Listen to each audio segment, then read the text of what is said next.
Quick note ahead of today's episode. I totally failed to do a sound check when doing this recording, so the audio is all through my phone's speaker, which still leaves it listenable, but not up to my personal standard. That said, I think this is one of the best conversations yet, and I'm thankful for the time Ariana and Ebony gave me. I really hope you take the time to listen, but if you don't, take some time to check out Mirror Indy at mirrorindy.org, sign up for the text alerts, and think about donating if you have the means. I hope you enjoy the episode, and a special thanks to local artist Dead Silence for permission to use his song Like Me off his new album The Last Days as today's intro. Peace. Pray to God if he ain't that shit back down. That town. It be hard for me to trust. On my mama, I ain't perfect. If I gotta cut you off, you probably deserve it. All I know is making plays on them swerving. Hello, my name is Michael Zarick, and this is Third Space Indy. In this podcast, we talk to community builders, leaders, and organizers all over Indianapolis who are doing their best to make Indianapolis a better place. Today, I'm talking to Ariana Beedie, who's the community journalism director at Mirror Indy, and Ebony Chappel, who's the director of brand and community strategy, also at Mirror Indy. I'm talking to some real bigwigs today. They are very gracious to take time out of their extremely busy schedules. Are you both going to that event later? Well, I have a different event. Yeah, so very, very busy schedules. We're pulling double duty today. Yeah. To take some time out and talk to me about local journalism, Mirror Indy, and just themselves, I hope. So, hey, just how you doing? Pretty good. Yeah, I'm good. Thursday, another day in the week. we're almost. Do you guys work 7 days a week? Does journalism ever stop? Does community ever stop? Yeah. The real. No. I am picking up where you're at. Our community never stops. So even though our technical job hours, like we come to the office certain days a week, like standard 5-day-a-week thing, when you're doing community work, it really does never stop because you're out on the weekends, and then it gets to a place where now the work of Mirror Indy is becoming more relevant to people. People are becoming more aware of it, so you go places and people are like, hey, I gotta talk to you. Like, I know you get that all the time. I got some shit to say. Oh, yeah, let me tell you what's going on. So it does not stop. And then you're always thinking of things too, like how to improve what you do and make it better and make it more accessible. So it's like, it really does never shut down. It's funny because I get excited about it, and it's like, wait, no, this is my off time. Yes.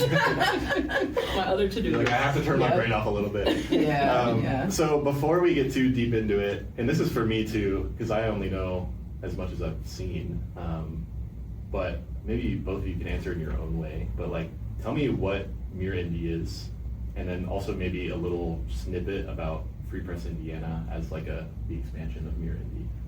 Yeah. Okay, so I can start the Mirror Indy part. Then I'll jump in on the other side. Yeah. So Mirror Indy is a nonprofit newsroom based in Indianapolis, telling community stories and building trust and bridging gaps with Indianapolis neighbors, just to help inform folks to shape their city for the better. And our supporting organization is Free Press Indiana. I could have said more. I could say more. Say as much as you want. Okay, sorry, Ebony. Wait, hold on. I just gave a little snippet. We have a full hour and we are not even a minute in. Okay. So I think the cool thing about Mirror Indy, one, of course, we're a nonprofit, so we don't have a paywall. You can easily access our news, but we try to make sure that outside of just our website, we get it to you in many different ways. So we're lucky enough to first start with our team. We have neighborhood reporters, so folks that live or are very close-knit with the communities that can help build trust with neighbors, report on what's happening right on the ground. Then, of course, we have reporters with other, kind of traditional beats like education, government, health, housing, which I love. And even though they're traditional, I guess I could say beats, we do things differently. We bring a human perspective and center a person in the story as a way to explain this bigger issue. And we also have our amazing newsletters. We have text lines, multiple text lines where you can reply to our newsletters and it comes right back to us and text us back. So we're different because we also do events like our chat and choose. We have our documenters that are real people that go to public meetings. We have other events where we just show up and support and engage and just really bring news that people can trust, but also show that we're real people, and we want to get to know you, and part of that is just showing up and saying, hey. Let's go. Yeah. I'll add onto what Ari's sharing. Ari was the first person hired for what started as an idea. So that was some years ago. Have you already had your 2-year mark? Yes, in May. In May, so May was like 2. Yeah, because it's like kind of mixed up. So Ari was hired in May. I was hired in June, so we were the first 2 employees.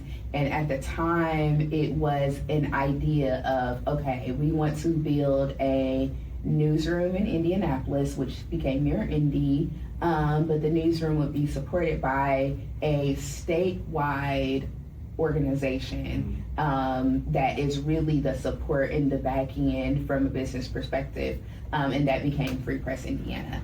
So what I do with our first newsroom, of which we hope to expand, and maybe it is not necessarily like building another newsroom, TBD, because we're still very young.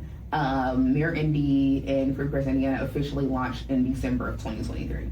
So everything is still pretty young. But we do plan to, through our 3 pillars of filling gaps, fostering collaboration, and bringing in more investment into facilitating investment in the news ecosystem, that we would make sure that people all across the state have access to the local news they need, because we're in a crisis in our country where there are so many communities that do not have local news outlets. They're reliant on whatever the national news trickles down to them to know what's going on, or social media, which can be a good thing and a bad thing depending on who's behind these platforms and the type of information, or in some cases misinformation, they're sharing. So my role is really about helping to build and develop the brands in a way that resonate with people, and identify ways to collaborate with the team on our marketing and our outreach. So that's working with Ari to support Chat and Shoes and make sure that people know about them, working with the newsroom. So you mentioned earlier that at the time that we're recording this, we have an event tonight around mental health. So doing that in collaboration with our health reporter and our East Side reporter, because the event is going to be on the East Side of Indy. So that's just kind of a snippet of the type of things that we do. But Free Press Indiana is the support org that just helps, make the business make sense in the background. That makes a lot more sense to me than it did 5 minutes ago. I'm glad we can make it make sense. It's a little complicated. Because like when you go, you should donate to Mirror Indy. When you go to donate to Mirror Indy, you're donating to Free Press Indiana, not to Mirror Indy. It's a sort of overarching thing. Yeah. So definitely we try to emphasize the support part, because Free Press Indiana does a lot of things with over 75 plus news partners and information partners across the state. So helping to amplify that. We just launched a statewide newsletter that the first issue actually comes out today. It's called The Lens, and it's where we work with partner organizations to amplify their news coverage, and in exchange they amplify the things that we have as well. So Mirror Indy, like Ari mentioned, is not behind a paywall. It's always free to read, and it's free to republish. So a lot of these places republish it on their news platforms as well. We also hired our very first statewide reporter. She is a women and girls reporter. I'm so glad you brought that up. I was going to bring it up. Yeah. To that note, could you tell me the importance, at least in your view, of having a reporter like that who is covering things that, or I guess maybe having a more specific focus of something that maybe doesn't get coverage otherwise, if you want to use the word diversity, but just like in general of like, oh, here's this person whose specific goal is to cover women and girls, and to cover specific stories. Yeah, so it seems, to some people unorthodox, like an unorthodox choice, but when you really think about it, it makes a lot of sense, because there's not any issue that happens in our state that doesn't affect women and girls. Women and girls are involved in every single aspect of different things that happen in our state. Especially in Indiana. Yeah, especially in Indiana. And then also, outside of, policy and different things that Ashley C. Ford, who is our Women and Girls reporter, New York Times bestselling author, outside of the things that she's going to cover, I'm sure that will come from an awareness and a policy standpoint. Also, drivers of culture and cultural identity in our state. There's a lot of things that people inside and outside of Indiana assume about what it means to be a Hoosier, what it means to be from Indiana. And I fear that we're often just missing the mark because sometimes we lean into those tropes instead of uncovering the reality of where we are now. Like, our state has changed rapidly. We have people all over the world here, people with so many different ideologies. So there's an opportunity to paint a very real picture of what the state is. Also, the Women's Fund of Central Indiana was one of the big supporters of bringing that role to life. And they released a comprehensive report that goes into what is the status and the state of women and girls in Indiana. And it's really eye-opening. There's a lot of information in there that really helps inform the necessity of creating this role, which is, why we were so successful in bringing it to life, was having that background and that information. Someone told me, I don't recall who, someone told me that before you hired for the role, you had already secured funding for 3 years. Meaning that that person is secured for a substantial amount of time before they even get started, which is amazing to hear from someone. So my wife works for Fox 59, and that, I think the corporate media world, like a lot of those people don't feel secure. We saw at Wish TV like a couple weeks ago where a lot of those people were effectively pushed out by what is a very corporate moving news arm, saying like sign this contract or get out, which most of them chose get out, rightfully, I think. And maybe this is a question for you, Ariana. Like, what does it mean to have boots on the ground, people who are in the community, which, Indianapolis is amazing in that we have this very distinct neighborhood system where everyone has this sort of tight-knit identity between neighborhoods, to be able to tell a real truth of Indianapolis, maybe even with some teeth, like we've seen with the data center on the south side, like being able to do some real reporting that I think a lot of more corporate media isn't able to do because of varying outside factors. I think we're able to get up close. I think trust, you're going to hear me say trust a million times. News has been harmful in the past. There's many neighborhoods who feel like they have been mischaracterized, misjudged, painted as a certain picture or stereotype that has nothing to do with their reality on their block. But also understanding that whatever the boogeyman or whatever the fears, that's everywhere, that's anywhere. So the idea of not letting that inform our work or our lens, but actually just clear that. And just show up and just say, hey, I'm me, by the way, and actually I'm going to be quiet and let you speak. And I can listen to what you have to say. A lot of people want to be heard. A lot of people want to be seen and are tired of being scared. Yeah. And so I think to keep it very simple, us showing up outside of, hey, I have the story, I'm on deadline, I'm hurrying up and reaching out to you, and then it's over. We try to support community in many other ways. All of our other initiatives, I mentioned, the ways we reach out to people, these type of events where we're just informing people about the reporting, showing up to volunteer, showing up to pack supplies, just showing up to say hi. I think it really helps folks feel like, wow, you really care and you're really there. And you know what? Maybe you're not going to be gone in 5 seconds, or maybe I'm going to have a different experience, or say I talked to a journalist. I know a journalist. Most people just know who they see on TV, and that same person might have said falsehoods about their neighborhood, or maybe they just weren't able to get as close as we have the opportunity to. Definitely. How many of your neighborhood reporters live in the neighborhood they report in? 2 out of 3.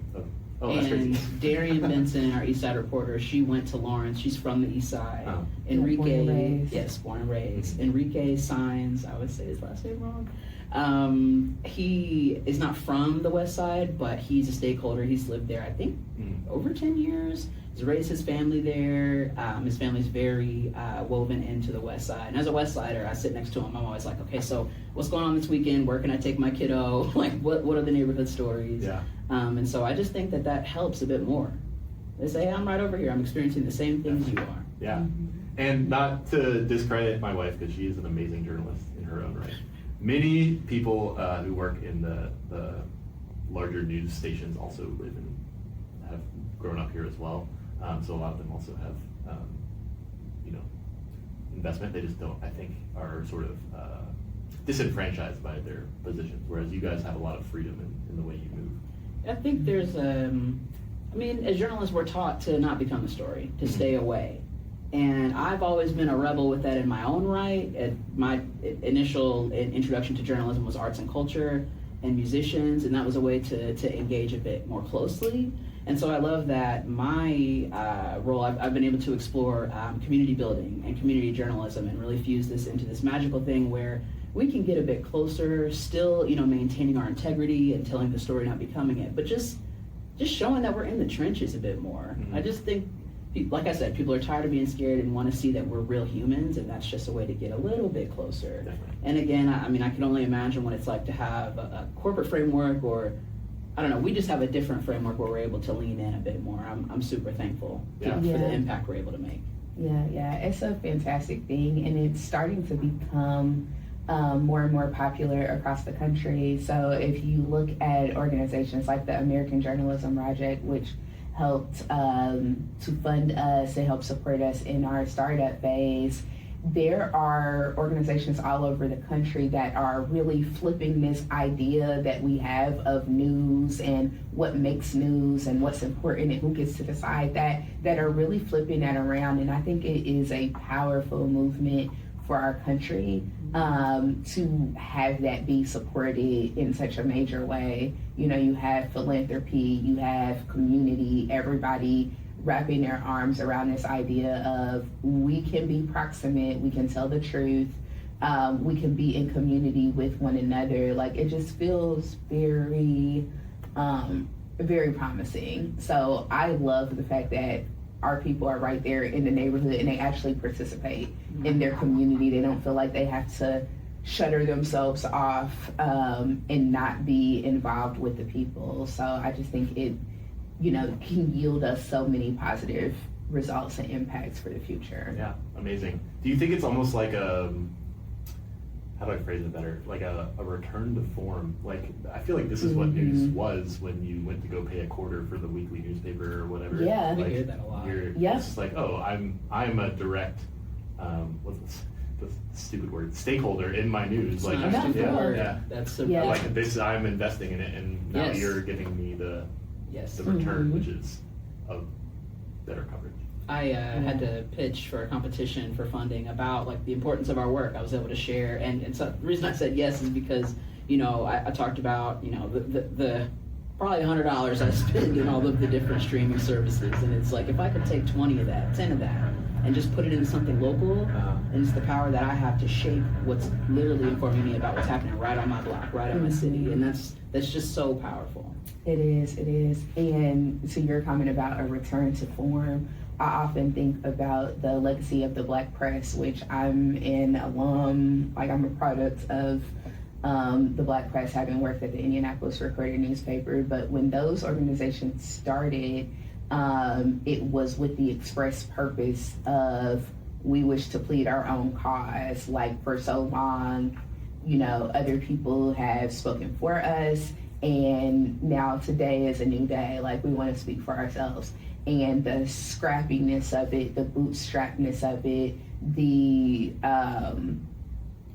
ability to just talk about things that other people weren't talking about. You think about Ida B. Wells and writing about lynching in Black newspapers and how, they got her a lot of flack, but now today in 2025, we know things about what that meant, what that era meant in our country, that we would have never known about had it not been for people like her putting themselves on the line and using their own resources to print up papers and tell the truth and take really, unorthodox ways of getting it out there. So it really does feel like you said, like a return to that legacy of what that actually meant.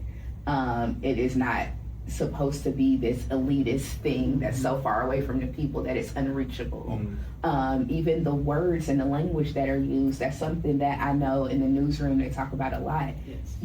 Before growing up in school, taking classes, they would say you need to write to a 6th grade reading level or an 8th grade reading level. That's different now. Literacy is different. Everybody's not going to read, but we do often use our phones. So how do you take the story and put it in a way where they can get all the information they need from an Instagram graphic? And that's been a lot of, I think, what has continued to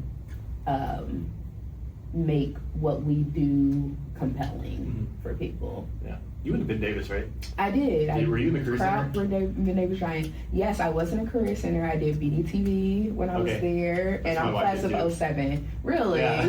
Okay. I think we're a couple years younger than you. Yeah. I'm from Louisville, but she went to Ben Davis. Okay. So she was there with Mr. Goins. Yes, then. he's still there. I haven't met him, but I've heard stories about Mr. Goins.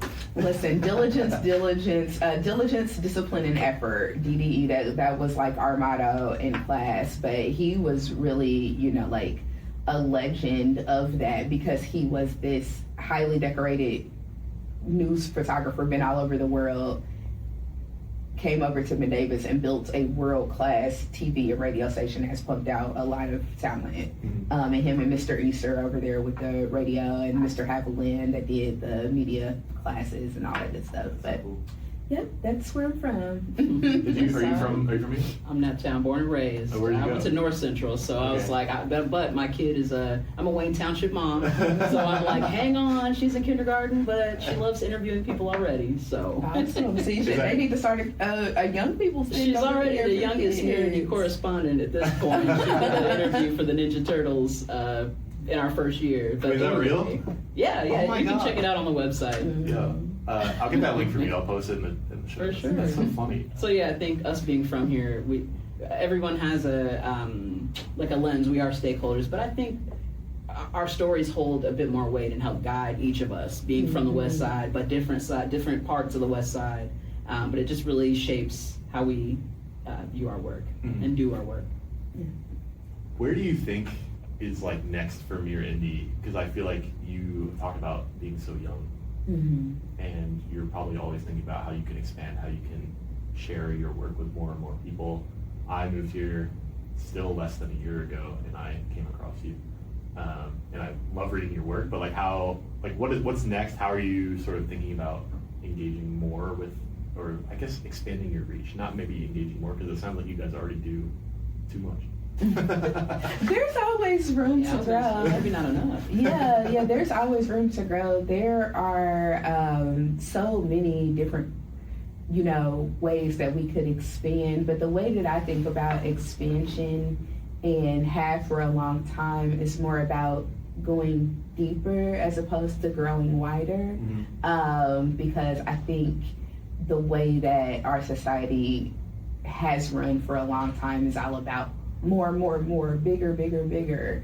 And, that's a pathway. Yeah. However, I think going deeper and getting closer to people, to the place where I think another level of success for me would be that more and more people are like, if Mirror Indy didn't talk about it, then I don't know, I have to check what they said to see what the real deal is. To me, that would be a different layer of success. We're getting there because that's already the case.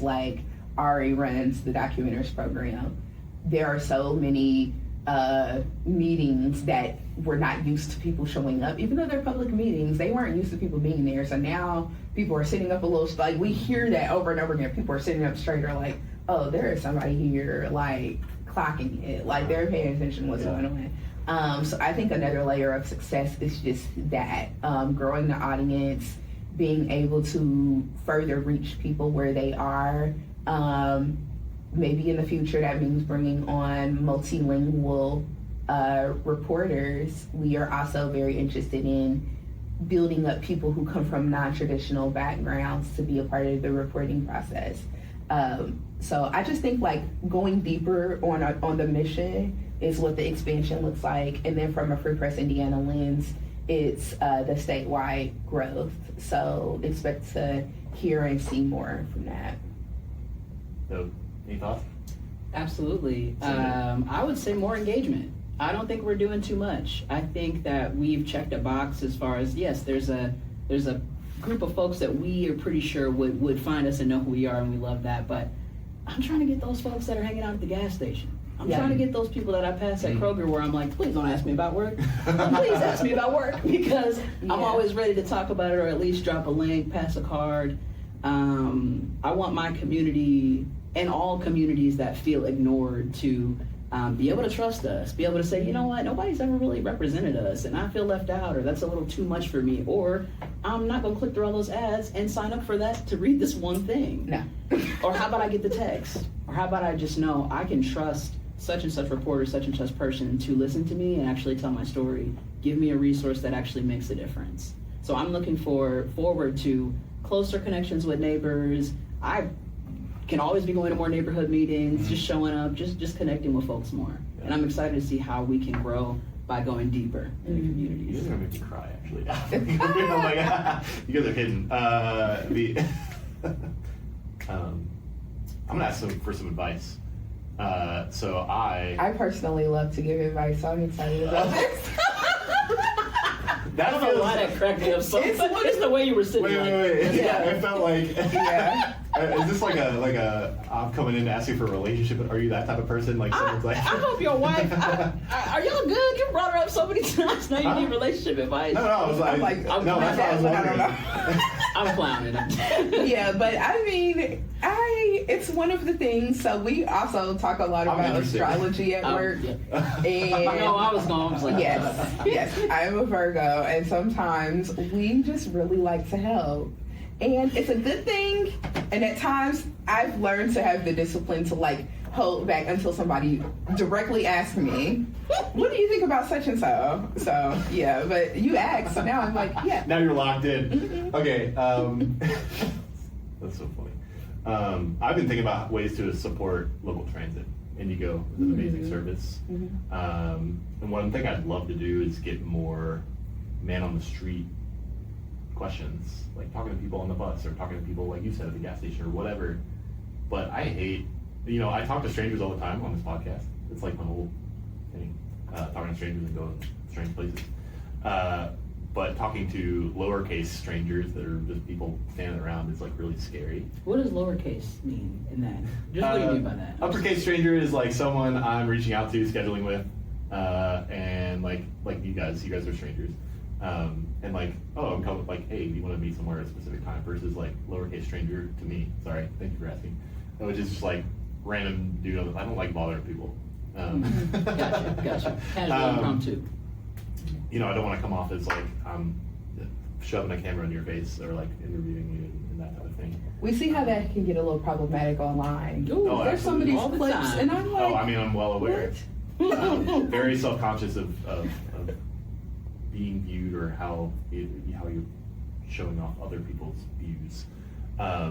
If I were to sort of want to go do that type of thing, do you have any advice for me or someone else?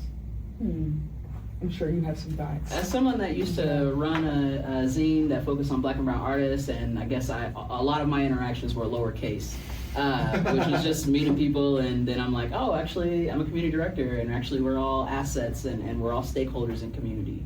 What I would say is meet people where they are. How do I keep it professional? Just, you're a real human, and understand that like you don't need to be scared of people. Check your bias. How are you showing up? Yeah. How do you feel about these people? Why is it scary to you? Not you in particular, but just in general. as someone who has journalism training and roots, but really was able to lean more into community work and be of the community in a way, I just like to show up as one of the people. I'm not better than you just because I have this training, just because I can ask these questions. Matter of fact, let's just kick it and talk. Let's just speak real, but don't pose, don't try to force it. Just ask people, what's going on? How are you really feeling? And just let them talk. Yeah. And sometimes the magic will come out of just letting them flow. Sometimes in interviews that I used to do a lot, my favorite spotlight moments or light bulb moments would come out of the answers that I didn't have a scripted question for. I just let the conversation flow.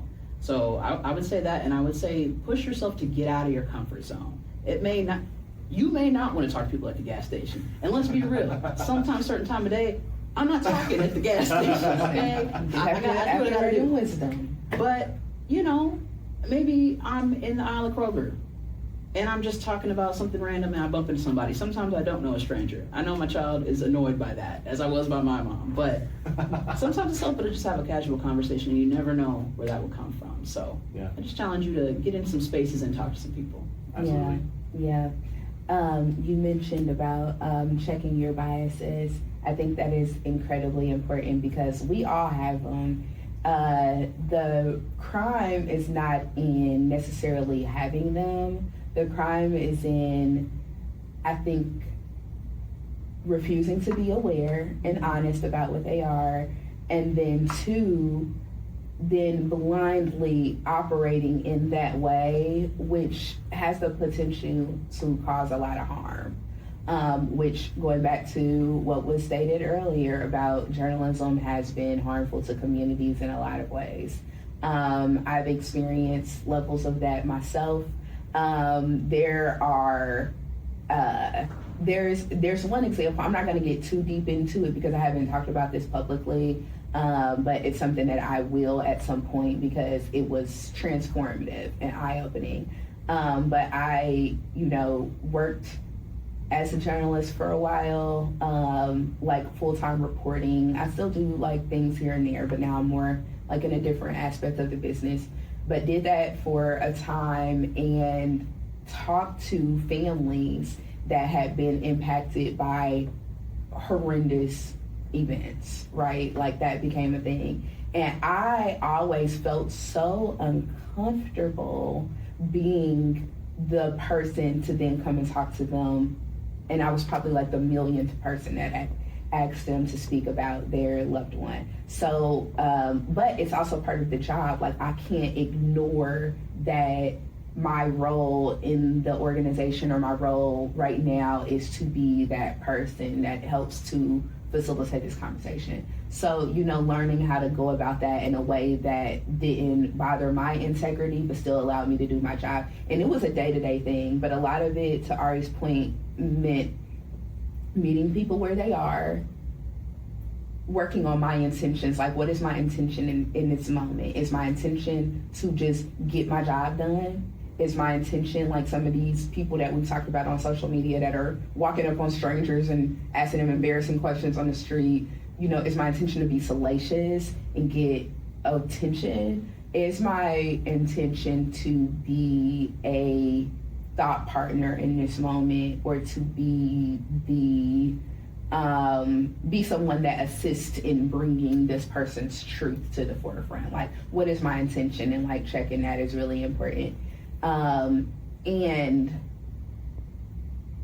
just sitting there with people and just letting them let it all out, not passing judgment, because sometimes people are going to say things to you that you don't agree with, that you think, wow, that's really toxic, that's really this, that's really that, but this is their truth, right? So just finding a space for that.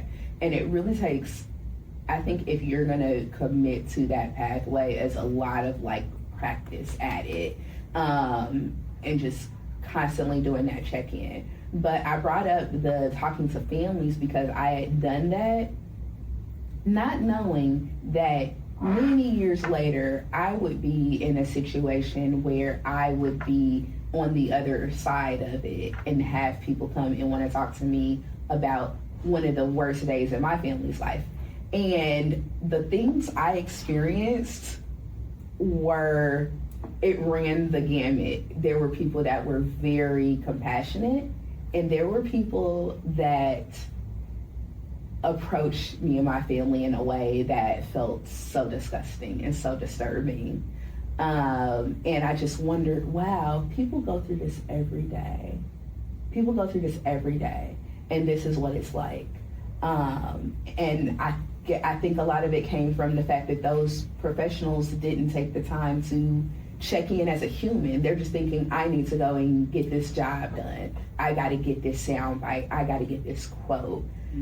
Whatever. I got to be a part of the story because I don't want such and so to be the only person that's telling it. Like, we got to have something on that too. This is hot. And it just turns into this thing.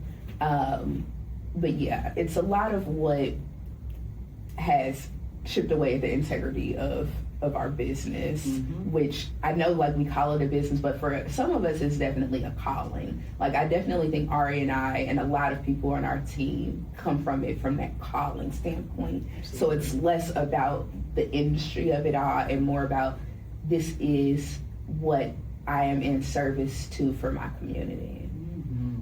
Well said. I don't even have a response. Fire. I appreciate it. Yeah. You also said something that I really connected with, which was talking about, like, don't come at a conversation from a place of authority or a position of, like, legitimacy or whatever. I think about that a lot in terms of this podcast starting out a couple of months ago and, like, emailing people, like, no Instagram account, just be like, hey, you want to be on my podcast? And now I email Ebony, and she's like, check me out. I have clips and stuff, and it's like legitimizing in that way. It's like, would you have said yes a couple months ago? Like, is this a legitimate? I would have liked to, but the way the world is set up, no, I know. You gotta do your Googles. Absolutely. You have to try to find out something like, okay, what am I walking into? So I think about that a lot in terms of, like, I have legitimized, quote unquote, myself in the eyes of others, and you have a legitimizing force of Mirror Indy behind you. Like, you can walk into spaces that you may not have been able to before, and I can. Well, I'll say, Yeah. Oh, okay. Yeah, I'm interested. we did this before. Like, Yeah. it's been an honor. I think Ebony and I've called us two sides of a similar coin. I think that's a good way to say it because we legitimized ourselves before. That's why we are in these roles. Yeah, absolutely. Is because before I didn't mean to discount your. No, you didn't. But I guess what I'm trying to say to you is you don't have to be super shiny. Like, yeah, you got some clips, so keep going. But, like, yeah, the emails are great, but you're community building. So it's kind of like, just go, just start it. I don't know, and you never know. Some of the folks that I'm able to work with closely, we've been doing this work, building ourselves up, starting little, small events. Now we got some funding. We have an organization behind us, but it's been cool to say, like, I've been community building for the past decade or more in this city. Been doing this work for a long time. Yeah. Yep. And picking right back up on that, it is, especially when you're, like, doing stuff with people, it's the consistency of showing up, you know? So sometimes, like, my rule of thumb used to be when I was working in a different role where my role was very much like going into community, and eventually I was going to ask them to do something, right? I was going to ask them to make a decision that was kind of like a really serious decision. So I had to tell the people I worked with, I was like, look, it doesn't work like that. I can't just show up on a random Monday afternoon and ask these people, like, hey, can you, like, do this thing?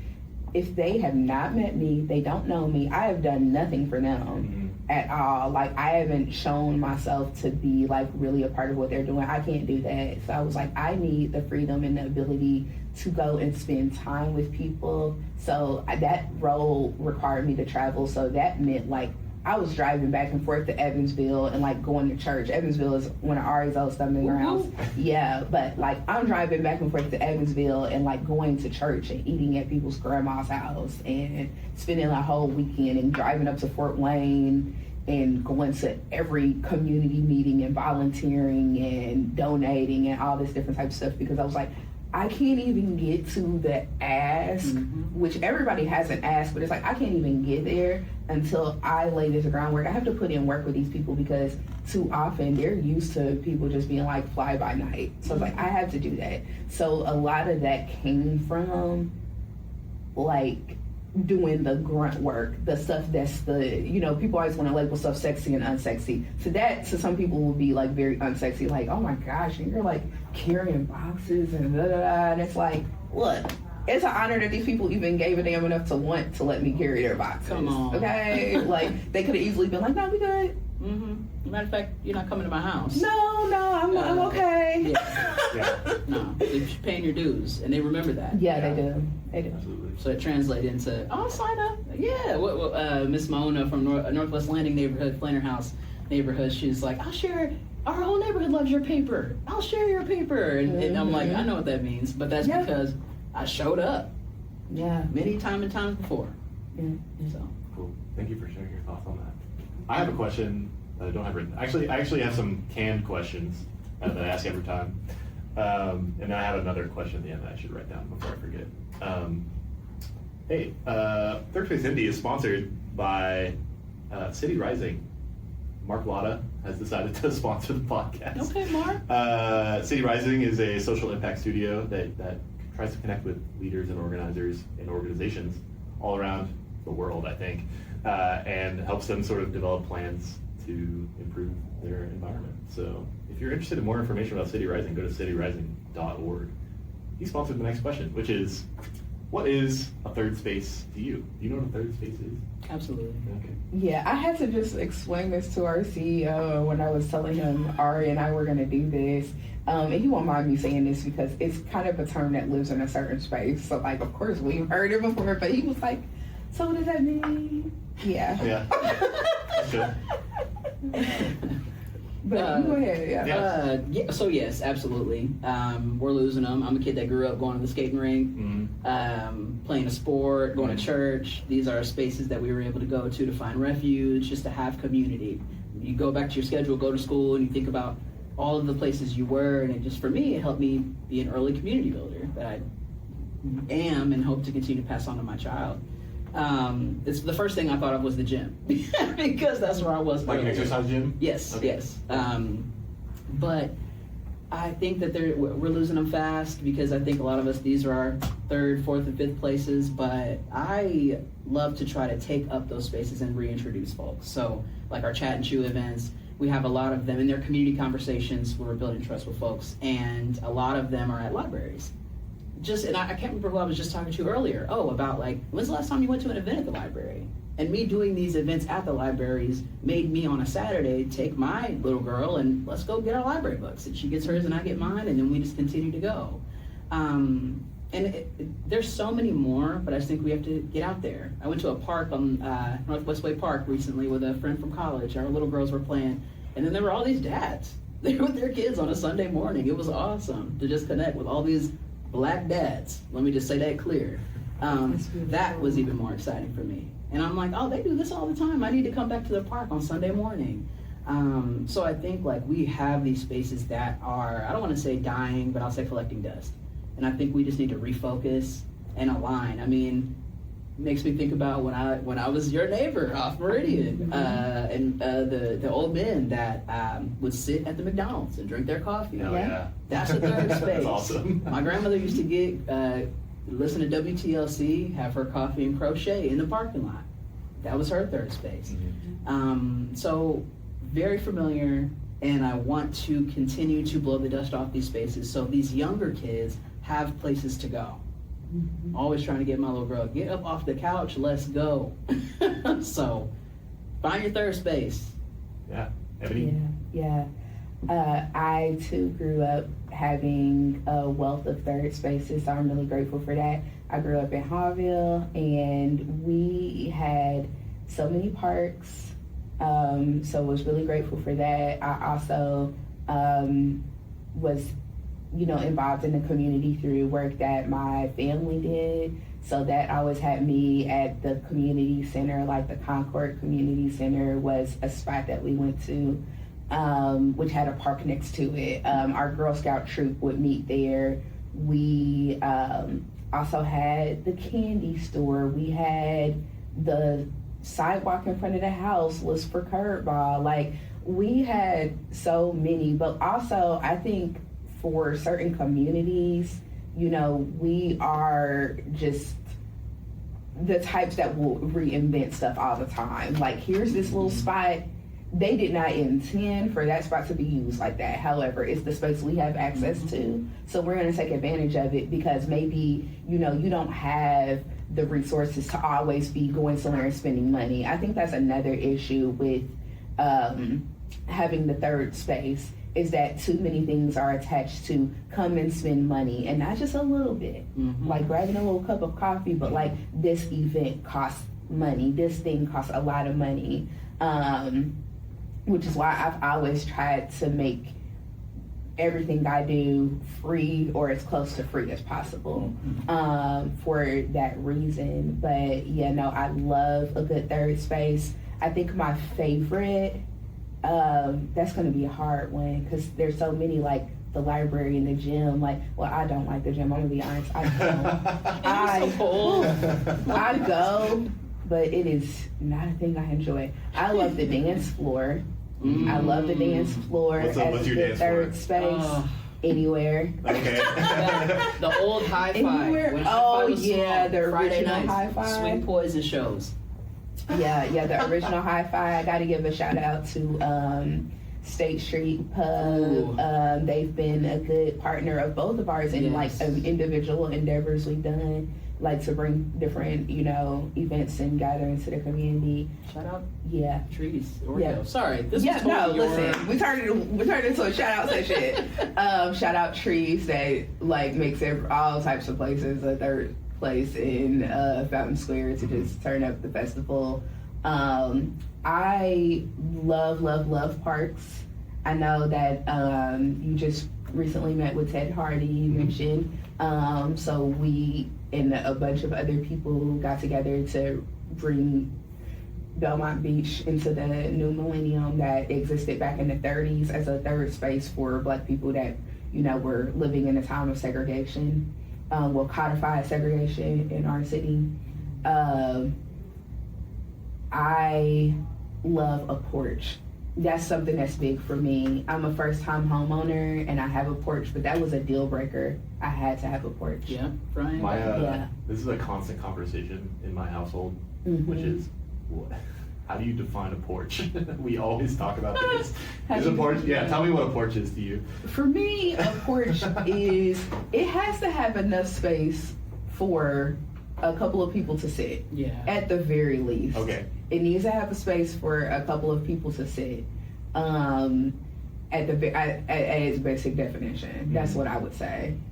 Because they can be smaller, they can be bigger. I know what I prefer for out of a porch, which is I gotta have a storage area. Because we always had like kind of bigger porches growing up, even if the house was like mad small. The porch was pretty big. All the reason to be on the porch. Yes, yeah. Listen, it's small in here. We gotta be outside. We need to spread out. And I need to be able to look at my neighbors across the street and like wave at them or like talk to them from the porch. Like we do that a lot in my neighborhood. So having that ability is key for me. Yeah. We like walking up and down the street and we live in Worfley/Rockville, whatever. Yeah, shout out to Worfley. Like, tons of porches, and we're like, just like looking at the different designs, or like, we've had conversation about like, is a porch covered or is a porch like, all that. My preference is covered. Yeah. Well, technically, like I'll say I'm lucky enough to have a covered one. Yeah. I think about my Aunt Kazi, who used to live in Midtown, who had an enclosed porch. That's my ideal, right? I don't have that, but I'm working on it on my back porch as another first-time homeowner. And it's funny because my neighborhood is very like, how many years have you been here? So, okay, you're not going to get the squint, but you might get a wave. And then there's one neighbor who will talk all the time, but it is interesting. Are there half waves and happy waves? You get like the hand up or like the... Not kind of. It depends. Right here, my neighbors on either side, we're there. But other folks, everybody really keeps to themselves, very quiet. And I get it. I get you got to kind of put your time in. They don't know you. And I'm the only Black homeowner on my block, so I'm definitely like, what's up, y'all? Let's talk. Listen, but we need to at least have an understanding. Just I'm here. I'm happy to be here. I hope you're happy to see me. Yep. But yeah, enclosed, somewhere I can hang out and just talk, just be able to fellowship, have family, but also just sit and read my paper, read my book. sit and watch my daughter do a million cartwheels because she's going for a record right now. I love it. I will be up here just relaxing. Oh my god. Yeah. I mean, thank you so much for sharing. I love asking that question. From Ted Hardy. I asked a question from the previous guest. Every episode, Ted Hardy asked a question of you. Nice. It's sort of a two-parter, kinda. He said, who was your third best friend? Or if you can't remember, or third friend, just doesn't have to be best friend. Or if you can't remember who your third friend was, tell me about your third grade teacher. Oh, what is her name? I remember my third grade teacher. My third friend, I can tell you, it was probably some girls that lived You can next just make it door up. to us when I was in preschool, and their names were Andy and Jackie, but then there was a girl down the street named Rose, but I was in preschool, so I'm guessing it was around that time. But my third grade teacher, her name was Mrs. Harrison, and this is when I went to Maplewood Elementary. And she was great. I remember her and her husband had horses or rode horses, something with horses, but her husband was definitely a black cowboy because we saw him one time when he came to school. But she was great. Yeah, and helped me a lot. She was very patient. So I don't know where Mrs. Harrison is, but shout out to her. And thank you for being patient with me. You're trying to give her advice. You said what now? So we're trying to give her advice. Listen, she was trying to give me advice. And you weren't taking it. No. I was not as receptive as people probably would have appreciated at the time. Yeah, but shout out to her.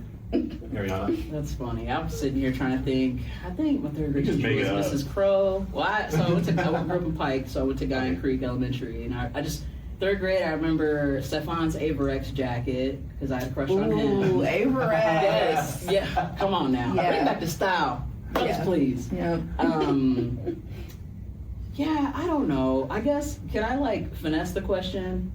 Because my memory's bad. You can hit me with an influential teacher for all I care. I was gonna hit you with my third best friend from college because Oh, that's perfect. my college girls are just reminding me lately that I'm just so thankful for them and their experiences. Mm-hmm. I'm trying to think.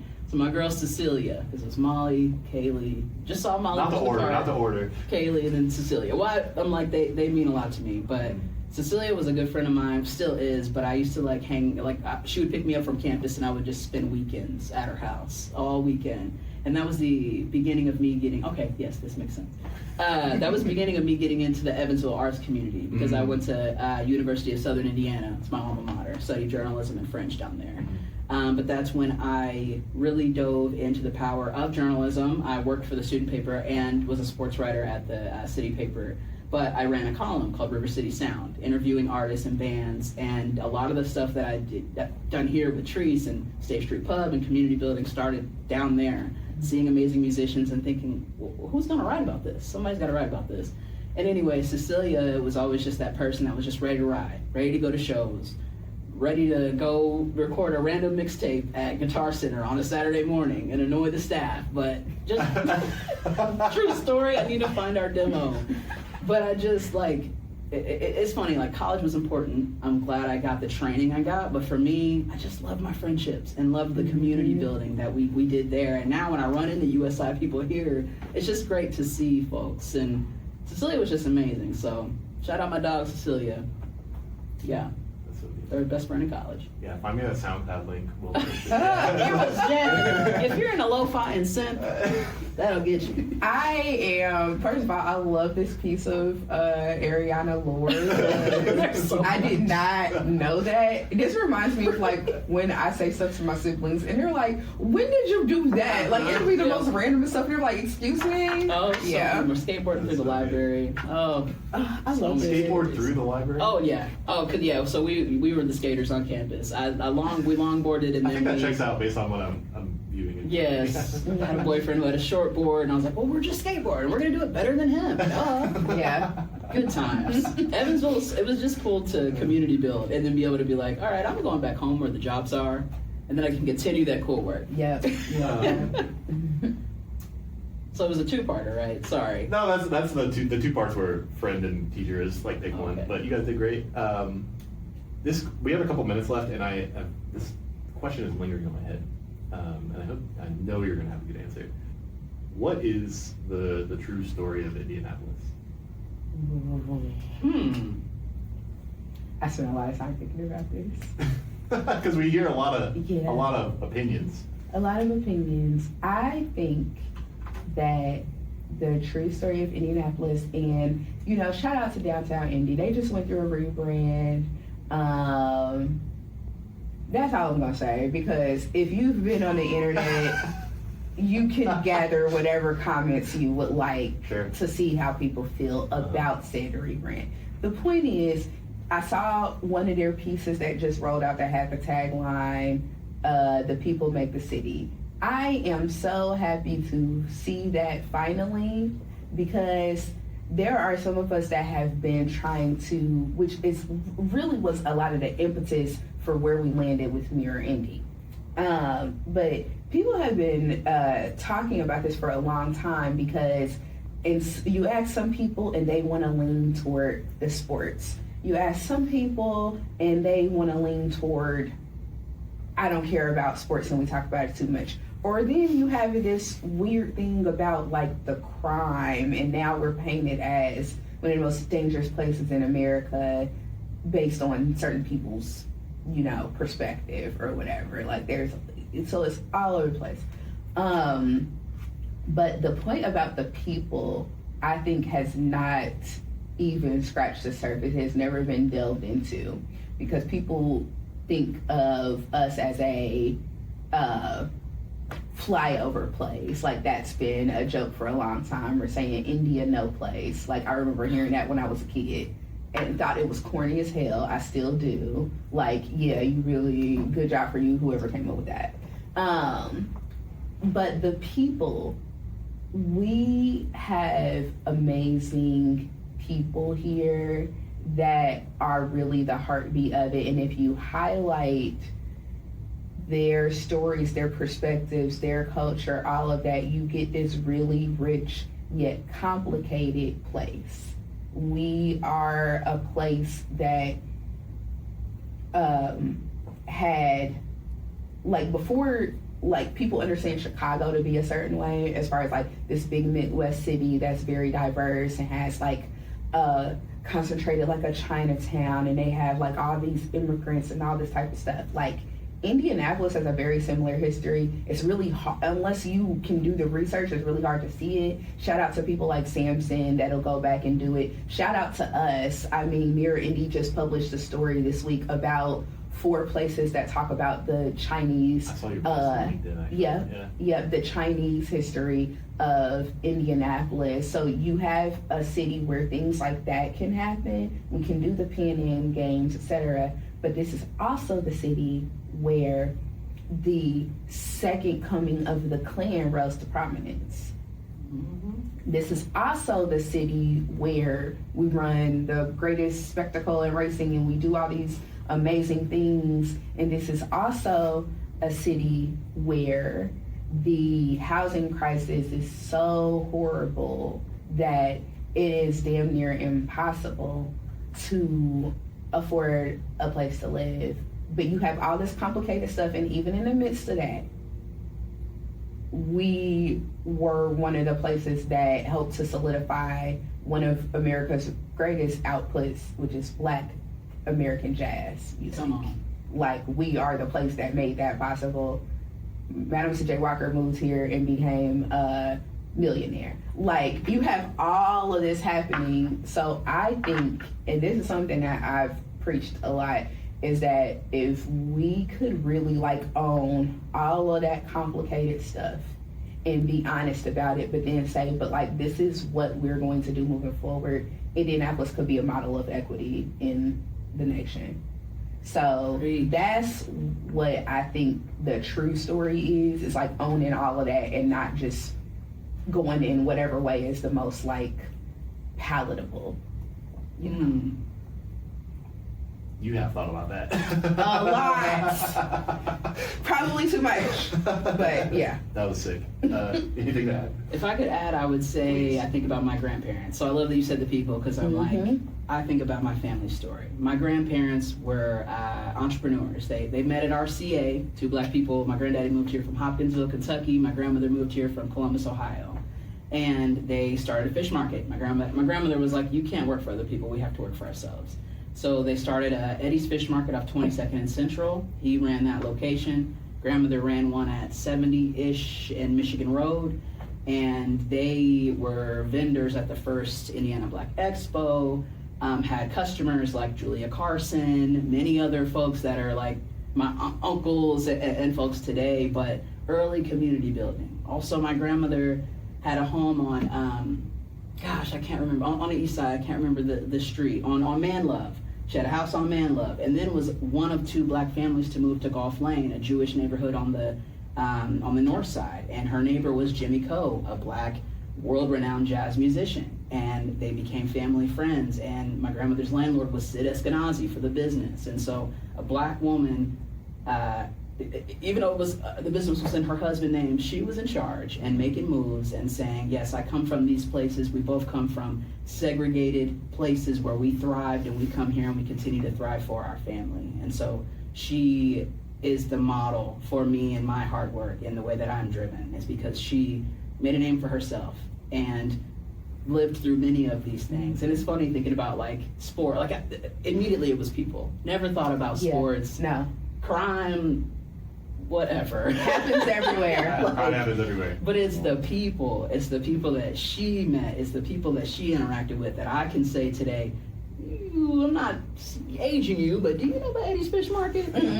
Or like the people who I meet today, and just the way we can community build and move from our ancestors and do something big like Mirror Indy. Yeah. Like just how incredible. Yeah. So it's definitely the people. I need to think more about the answer. My answer is good, but you just set me up perfectly to just come in. I tell you, I've been diving in on that for a minute, but no, I think everything you shared was very beautiful. The story of your grandparents, I think, is so important because it illustrates what is possible here. So even in the midst of all that other stuff that's going on that could make it extremely complicated, and does, it is possible for those things to happen because we see it happen over and over again. So, yeah. We thrive. Yeah. One last question. What would you like to ask the next guest of Third Space Indy? It can be whatever you want. I know it's a hard question off the cuff, but that's part of the point. And I'll take two. We can take two questions. Or you can collaborate, I don't care. Mine is, who is your favorite local musician or album and why? And then make sure they shout that to whoever that is out. I will. Or album? Yeah, but it has to be local. Mm-hmm.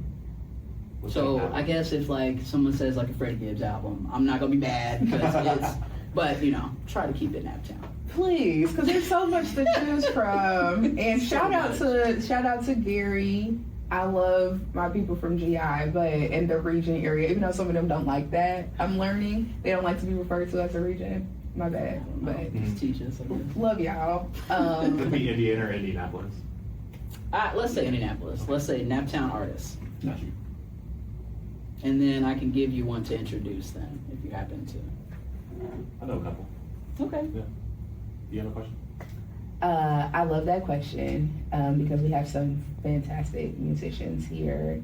I'll give a quick shout out to Dead Silence. He just dropped a project recently. And the last one's still a banger. Yeah, he's doing some really great things, and just like one of the sweetest people you could ever meet, and really dives into this community thing hardcore too. So shout out to him. My question is about food, because something else I think that our city does incredibly well that I love to talk to people about is our food culture. Epicurean that just happened. Yes, Epicurean just happened. There's some other food festivals and stuff coming up, and there's so much to tap into when it comes to that. But I would ask, if you were going to feed somebody like your favorite meal in town, what would it be? Yeah, that's the question. What would it be? Ariana, Ebony, thank you so much for joining me today. Could you tell the people, maybe one at a time, where we can find you, where we can find Mirror Indy, and how we can donate? Yes, so mirrorindy.org, at Mirror Indy across all platforms. You should definitely check out on our website our SMS pages, sign up for a text alert.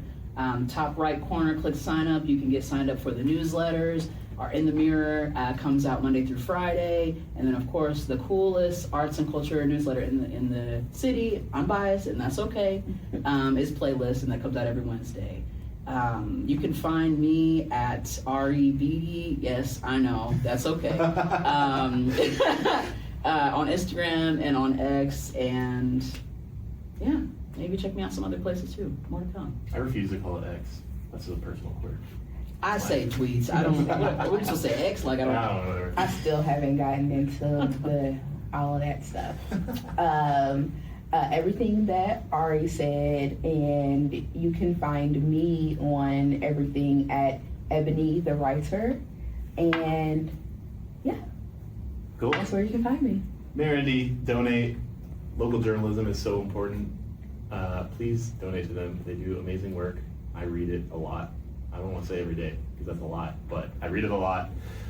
Thank you so much for listening to this episode of Third Space Indy. You can find me at Third Space Indy on Instagram or at thirdspaceindy.com, where I write a blog that releases with every episode.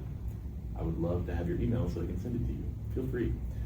Third Space Indy is sponsored by City Rising. You can go to cityrising.org and learn more about that. Also, the Third Space Indy intro music is done by local artist Jennison. Thank you, Jennison, for sharing your music with me so I can share it with the people. Anyways, thank you so much for listening. Have a great day. Thank you guys for joining me. Thank you. Thank you. Hope you listen to the next one. Goodbye.